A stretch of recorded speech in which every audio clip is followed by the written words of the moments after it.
Hi guys, welcome to the YouTube channel. I'm Sophie Hot. I hope you will be fine. Now we talk about 2 years of the war for Russia has plunged the country ever deeper in darkness. 2 years ago, when Russia launched its full-scale invasion of Ukraine, I was wrong.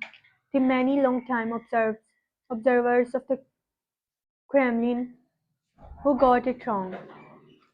Few could fathom why Vladimir Putin, Russia calculation leader, would embark on such a risky military adventure, especially when the mere threat of the Russian invasion was already yielding results. In June the previous year, as Russian forces massed near Ukraine, US President Joe Biden met Putin at a superpower-style summit, describing the US and Russia as two great powers, elevating the Russian leader as after previous US administrations had sought to downplay Russia's influence. In the days before the 2022 invasion, Washington offered a pragmatic evaluation of Moscow's security concerns, signaling openness to the compromise. compromise.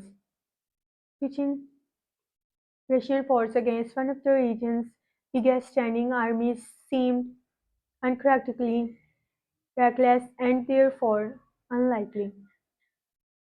There were others, though, who rightly saw the invasion and inevitable, better reading the Kremlin intentions and confidently predicting a swift Russia victory at the hands of Moscow's vastly superior force. 2 years on, I like to think that those of US who supported the Kremlin's resolve were wrong for the right reason. What Moscow still euphemistically calls a special military operations has been a bloodbath of catastrophic proportions unseen in Europe for generations. Even conservative estimated put the number of deaths and injured hundreds of thousands of people on each side. Small gains such as the recent capture of Avdiivka have some of enormous scale. Russia once reversed military has shown itself painfully unprepared and vulnerable for modern weapons in the hands of a determined Ukraine resistance. Even if the war ends tomorrow, it's likely to take many years for its strength and number of recovers. And the past 2 years of brutal war has twisted and distorted Russia initially too.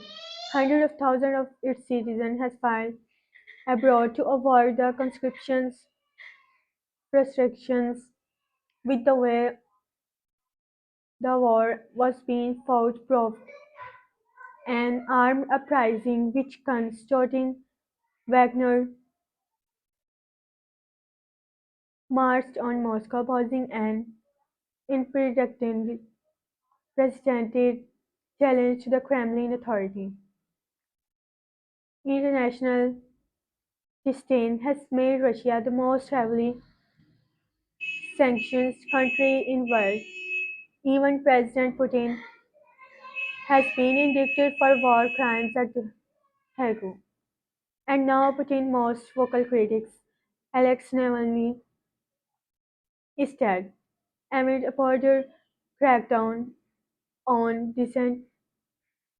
This country has plunged further into isolation and darkness.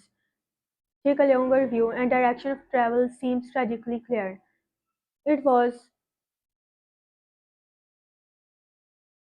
it was in Chechnya when in 2000 its newly installed President Putin brought that rebellious Russian religion to heel, unleashing and relentless Russian military. We will bomb them in outhouse, he remarked in crude but popular refrain. In 2004, a leading Russian journalist, Anna, was murdered on Putin's birthday. Her brave dispatches from Chechnya struck a chord. Other critics were silenced at the home and abroad. You can watch all the latest news from my channel and secure subscribe my channel for latest updates and stay connected with me. Have a nice time. Good